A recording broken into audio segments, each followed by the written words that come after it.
نحمدك يا من شرح من صدورنا لتلخيص البيان ونور قلوبنا بلوام التبيان. أما بعد، فقد قال الله تبارك وتعالى في كلامه المجيد وفرقانه الحميد: أعوذ بالله من الشيطان الرجيم، بسم الله الرحمن الرحيم. ولتكن منكم أمة يدعون إلى الخير يأمرون بالمعروف وينهون عن المنكر. শ্রদ্ধেয় সমাবেত মুসলিম সমাজ, বয়োজ্যেষ্ঠ বয়োকনিষ্ঠ সমবয়স্ক শ্রোতা বন্ধুরা, আজকে অত্যন্ত বরকতময় সভা, চিরাচরি সভার মতো নয়, নিছক ভেজালযুক্ত হাদিস ও কোরআনের সভা।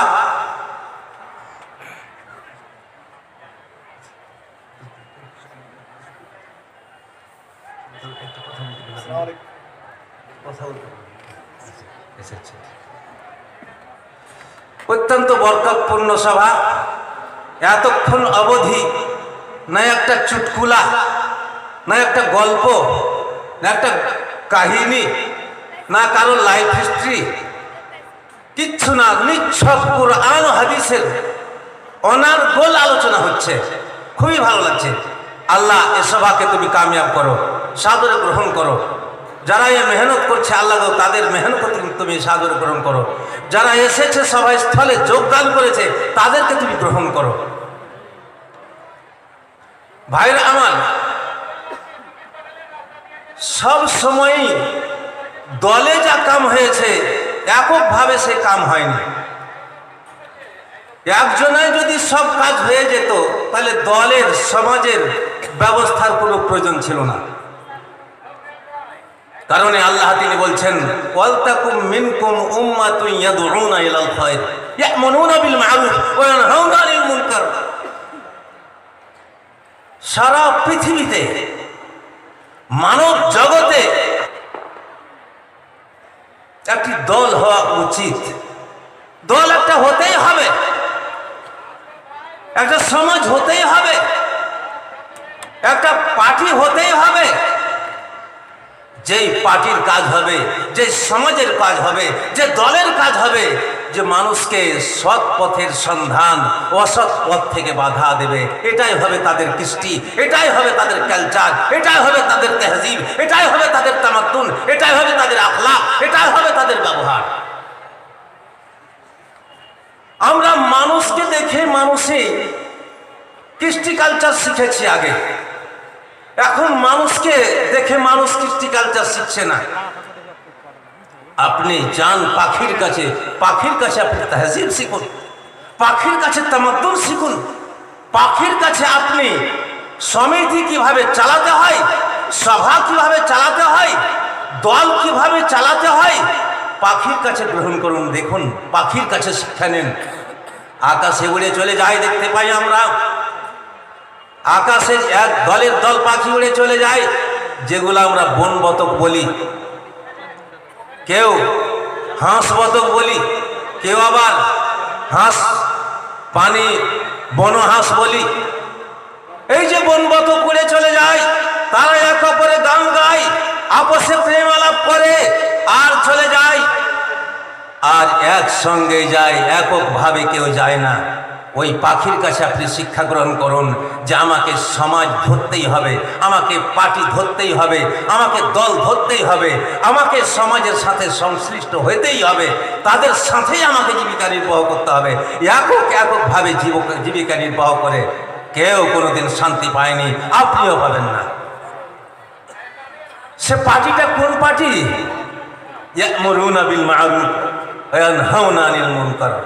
যারা সৎ কাজের সন্ধান দেবে, সৎ কাজের উপদেশ দেবে, অসৎ কাজ থেকে বাধা দেবে, এই পার্টি এমন পার্টি না যেই পার্টিতেই দলাদলি, যে পার্টিতেই মারামারি, যে পার্টিতে হানাহানি আর দাওই দাও, নিজে কিছু দেবে না, শুধু তাকেই দিয়ে যাও, এ পার্টির কথা নয়।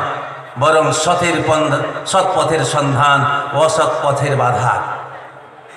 বন্ধুরা আমার,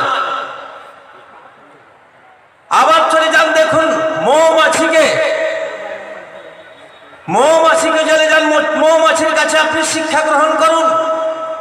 মৌমাছি একের সঙ্গে একটার গাকে আরেকটা কেমনে ধরে আছে, আরেকজনের শরীরকে আরেকজনা কেমনে ধরে আছে, দিয়ে এক সংকার একটা মৌচাক তৈরি হয়ে গেছে। আর ওখানে একটা মিষ্টির মহল তৈরি হয়েছে, ওখানে তৈরি হয় মিষ্টির বাজার, ওখানে তৈরি হয় মিষ্টির মহল। আর ওই মিষ্টির মহলে তারা জীবিকা নির্বাহ করে এবং এই দল করে, এই পার্টি করে, সংঘবদ্ধভাবে তারা থেকে জীবিকা নির্বাহ করে। ওইভাবে আপনাকে জীবিকা নির্বাহ করতে হবে। আপনি ওই পোকার কাছে, ওই মাছির কাছে, ওই মধুমক্ষিকার কাছে আপনি শিক্ষা গ্রহণ করুন। আপনি আর মানুষের কাছে আপনি শিক্ষা নিতে পারছেন না, আলেমের কাছে আপনি শিখবেন না, আপনি ওই পাখির কাছে আর ওই মধুমাক্ষির কাছে আপনি শিক্ষা গ্রহণ করুন। তারা কিভাবে এক অপরকে জড়িয়ে ধরে আছে আর জীবিকা নির্বাহ করছে, আর তারা খাবার সন্ধান করছে, আর ওখানে তারা তাদের মিষ্টি মহল তৈরি করেছে, ওখানে তাদের আহারের ব্যবস্থা রয়েছে, আর ওখানে তাদের বাচ্চার ব্যবস্থা রয়েছে। ওখান থেকেই তারা পৃথিবীতে জীবনযাপন করছে। আপনাকে এইভাবে জীবনযাপন করতে হবে, তবেই হবে আপনি পাবেন সৎের সন্ধান, সৎ পথের সন্ধান। ভাইরা আমার, আর কি কথা বলি, আমার বক্তব্য রীতি দেখা টেনে দেব। আপনার জন্য নামাজের ব্যবস্থা রয়েছে, আপনার জন্য নামাজের ব্যবস্থা রয়েছে। পাড়ায় পাড়ায় ওয়াক্তিয়া মসজিদ, পাড়ায় পাড়ায় ওয়াক্তিয়া মসজিদ কেন? তারপরে রয়েছে জুমা মসজিদ, একটা বড় পাড়া নিয়ে একটা জুমা মসজিদ। তারপরে রয়েছে আবার একটা ঈদের জামাত, সারা বছর পর দুইটি ঈদ হবে। এতে কেন আপনি একাই একাই নামাজ পড়ে নিন, বাড়িতেই নামাজ পড়ে নিন, এ তো বলা হলো না।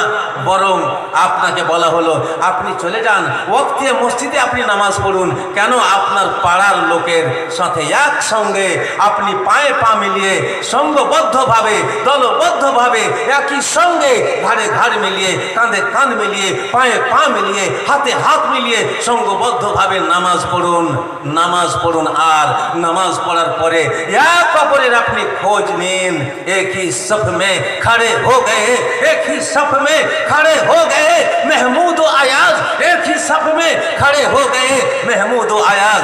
ना कोई बंदा रहा, ना कोई बंदा नमाज।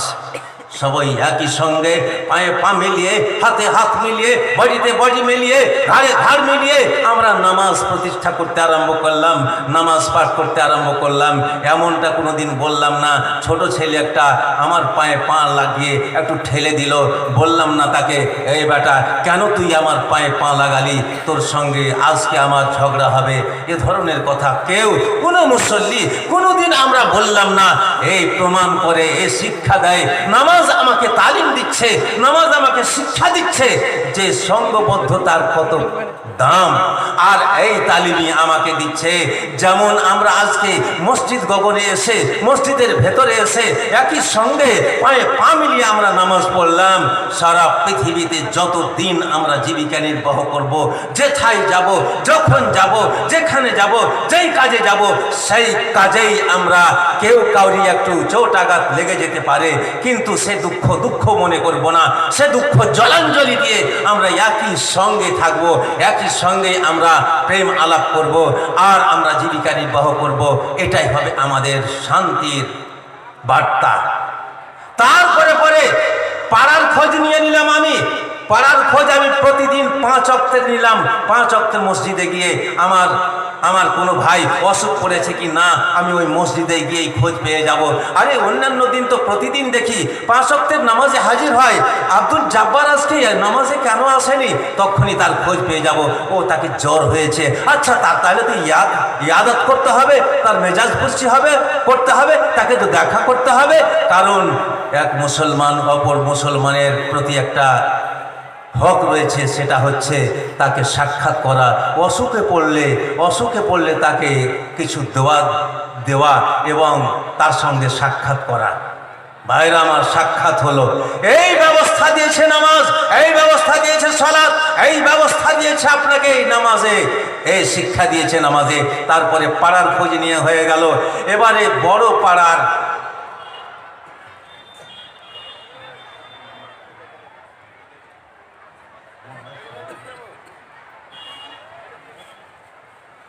হ্যাঁ, তা আমি বলতে যাচ্ছিলাম যে এবারে পাড়ার খোঁজ নেওয়া হয়ে গেল, এবার গ্রামের খোঁজ, গ্রামের অর্থাৎ বড় পাড়ার খোঁজ।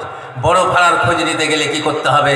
এবারে আমাকে জুমার মসজিদ, এই জন্য জুমার মসজিদ আল্লাহ তিনি বলেছেন এবং নবী তিনি ফরমান জারি করেছেন যে জুমা মসজিদে সাপ্তাহিক একদিন আপনাকে যেতে হবে। যেহেতু প্রত্যেহত আপনি 5 ওয়াক্তের পাড়ার খোঁজ নিচ্ছেন, কিন্তু জুমার মসজিদে গিয়ে এবারে আপনি গোটা পাড়ার খোঁজ নিন, বড় পাড়ার গোটা গ্রামের আপনি খোঁজ নিতে পারবেন ওখানে গিয়ে, যে আমরা সবাই মিলে এসে ছোট ঈদে হাজির হলাম এবং আমি পাড়ার খোঁজ নিতে পারলাম। ভাইরা আমার, বন্ধুরা আমার, এই করে করে সারা বছরের পর 1 বছর যখন হয়ে যাবে, তখন আমাকে আল্লাহ তিনি নির্দেশ দিচ্ছেন, নবী তিনি আমাকে নির্দেশ দিচ্ছেন, যাও গোটা গ্রামকে নিয়ে এবং গোটা এলাকাকে নিয়ে 2টি গ্রাম মিলে, 3টি গ্রাম মিলে, 4টি গ্রাম মিলে তোমরা একত্রিত হও এবং একই সঙ্গে তোমরা সঙ্গবদ্ধভাবে ওই মধুমক্ষিকার মতো, মধুমাছির মতো তোমরা জমে জমে একের পর এক তোমরা শিক্ষা গ্রহণ করো। ভাইরা আমার, তারপরে সারা জীবনে একবার চলে যান আরাফার ময়দানে হজ করতে। সেখানে গিয়ে সারা পৃথিবীর বুকে যত লোক আছে একের পর এক সেখানে একবার জীবনে গিয়ে সাক্ষাৎ করে আসুন।